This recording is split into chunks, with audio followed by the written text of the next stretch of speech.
So yes, guys, welcome back to another Trash Bin vid. A familiar face. We've seen her over a year ago, summer of 23.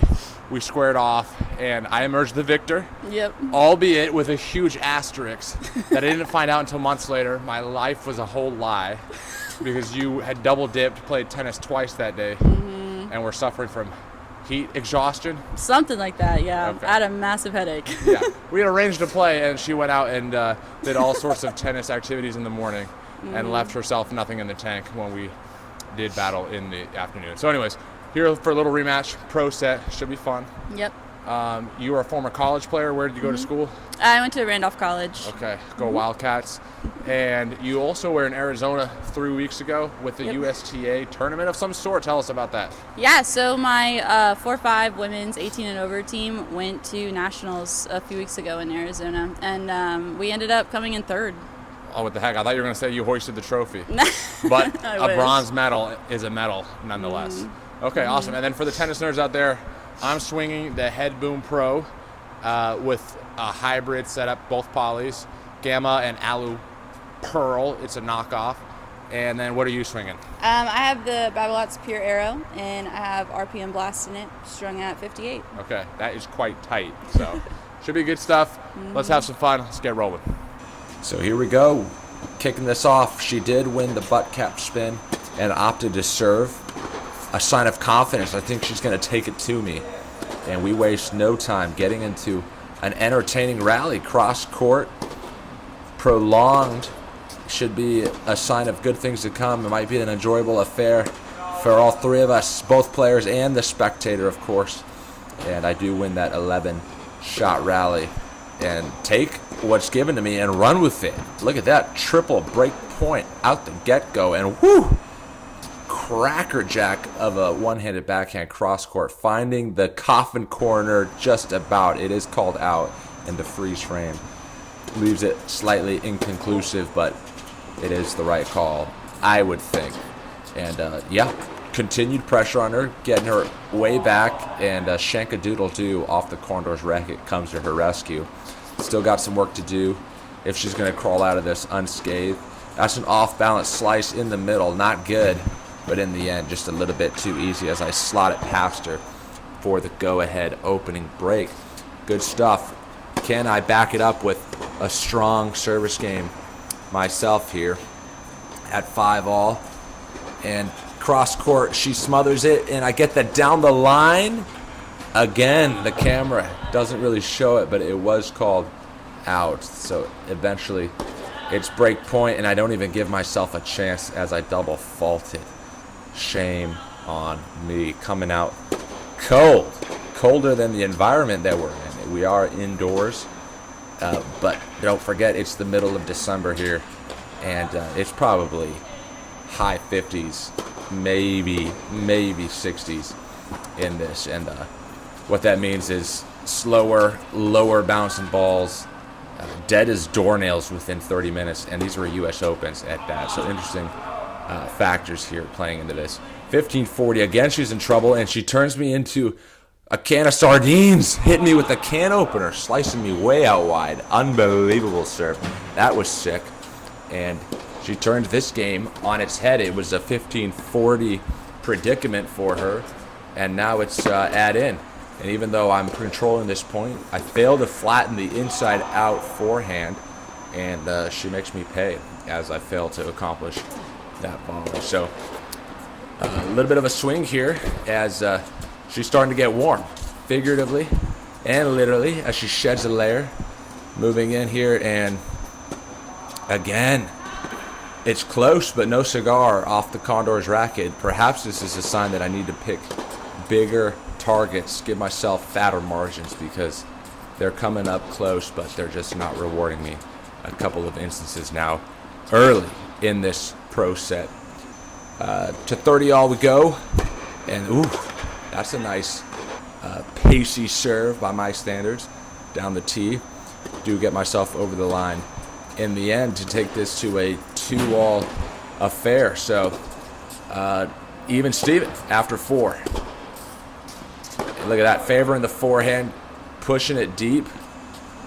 Again, picking on her backhand, but Oof, nice combination there as I float that dropper in, and she fails to get to it. But I was saying picking on her backhand as if to say that it's a weaker wing, but no. I would actually argue that it's the more formidable shot that she possesses. And look at that. She's pulling me out wide there, but I'm hanging in it in a couple of nice strokes from the kid as I was able to turn defense into offense on that one and push it long to my chagrin, but encouraging things to take away in a couple brief shots there. So it's 2-all, deuce, and that's a nice half volley pickup on the one-handed side. I'm liking what I'm seeing here. I'm going toe-to-toe with her two-handed sledgehammer on backhand, and she teed off on that one and then took it to a literal sense on the driving range and sent that one 500 yards. Watch the replay. Could have sent that thing into orbit. And, oh my goodness, mission Babolat 13, let's call it, as we watch the literal replay. That is literal footage, of course. So it's out. Have a chance to capitalize once more on a break. And, yep, just clips the net tape and falls short. So 3-2. And, yeah, it's a little bit of a roller coaster. Some serious swings in momentum as it's been a couple breaks, couple holds, and now another break. But can I finally separate myself and give myself a 2-game margin? Here we go. It's 40-15. I'm just about over the line. She floats it and slam dunk it home. Almost gave her another bite at that cherry. But in the end, I do give myself a 2-game margin. So it's 2 serving 4. That was a questionable call. Maybe a bit generous if I'm watching it back. A little bit off-balance forehands hanging in there. And Boomski inside in. Again, taking command of the point. But once more, kind of failing to tuck that inside-out forehand away. Need to find perhaps some better angles now that we've seen 2 instances of just failing to finish that point. So, woo! Talk about a sledgehammer there with the 2-handed backhand. I was mentioning some swings and momentum, and just about when I was starting to get control in this match, yeah, you know I'm a masochist. I'm a sucker for self-inflicted pain as I willingly subject myself to some flatulation, some flogging at the hands of the Babolat Pure Aero 98 that she wields. Not flatulation, that's disgusting. But we'll move on from that slight slip of the tongue as we nice. I find the lob.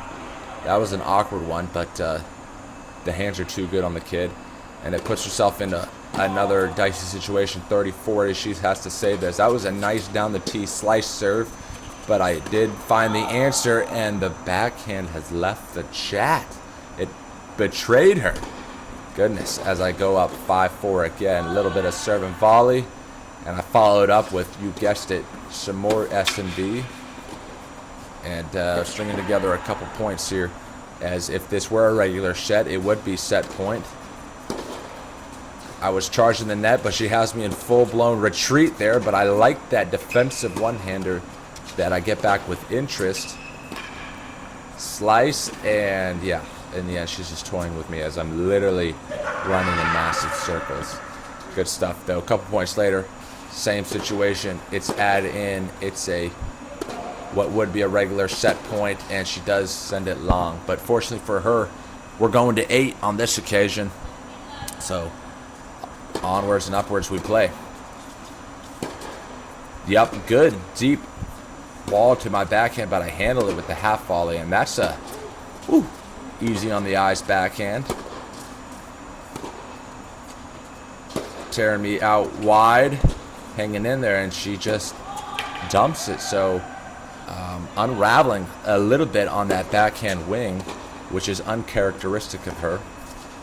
30-all. And she's in slight danger of falling to a double break scoreline. If I can, put the the P's and Q's together, and that's exactly what I do, as it is 7-4. And now I have the opportunity to serve it out. And that was a 6 slam dunk, but she gets it back. And I'm a sucker for the camera as I try a 1% likelihood shot, of course, get punished for it.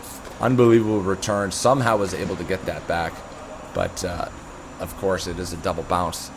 And just when you think that I was going to run away with it, as I was a couple games ago, same thing. Even on the same wing, on the same side, rather. It's the same cycle, unfortunately. 15-40, dropper, good play that I get to go for myself, but 30-40, and still need to find my way at least in this point out of this. And you already know what happened.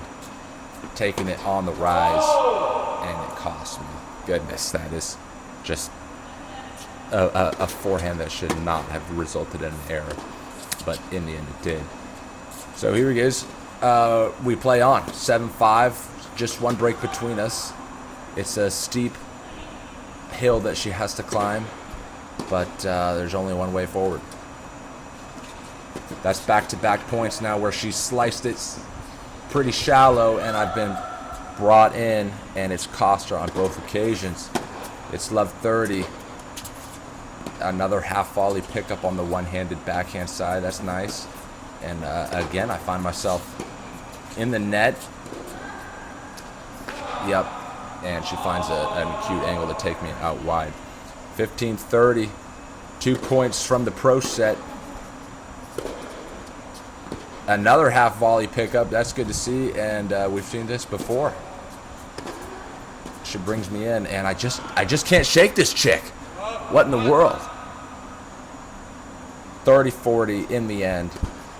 Pro set point, and I don't win it. She just loses it on that backhand wing. Let me know what you think. Good stuff to come. I might play her roommate next week, but at least for today, I was the victor against a 5-0.